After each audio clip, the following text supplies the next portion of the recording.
Welcome to కన్నోవల్స్ Kurnool. మన దగ్గర వి series వచ్చిన ఈరోజు స్టాక్ వచ్చేసి వివోలో OnePlus Nord C4 8GB RAM 250GB storage వచ్చేసి ఇంకా 6 months వ్యారంటీ ఉంది.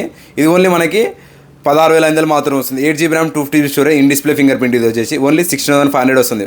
16,500 మాత్రం వస్తుంది. ఇంకా 6 months వ్యారంటీ ఉంది. Vivo Y300 8GB RAM 128GB storage ఇది వచ్చేసి ఓన్లీ 16,500 మాత్రం వస్తుంది. 8GB ర్యామ్ 128GB స్టోరేజ్ వచ్చేసి ఇంకా 7 months ఆర్ 8 months వ్యారంటీ ఉంటుంది. ఇది ఓన్లీ మనకి 16,500 మాత్రం వస్తుంది.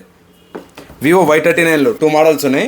8GB ర్యామ్ 128GB స్టోరేజ్ ఇవి వచ్చేసి బ్యాటరీ వచ్చేసి 6,500 6,500 battery capacity. 8GB RAM 128GB storage battery backup కావాలన్న బాగుంటుంది బ్యాటరీ బ్యాకప్ ఇది వచ్చేసి. ఇది ఓన్లీ మనకి 13,500 మాత్రం వస్తుంది. ఓన్లీ 13,500 మాత్రమే. Just 1 month or 2 months mobiles ఇవి వచ్చేసి 1 month or 2 months mobiles only మనకి 13,500 మాత్రం వస్తుంది. బ్యాటరీ కెపాసిటీ వచ్చేసి ఇవన్నీ 6,500 బ్యాటరీ కెపాసిటీ. బ్యాటరీ కావాలనుకున్న మనకి ఇది ఓన్లీ 13,500 మాత్రమే వస్తుంది. మోర్ అప్డేట్ కోసం మన ఇన్స్టాగ్రామ్లో ఫాలో కండి. Okay, thank you.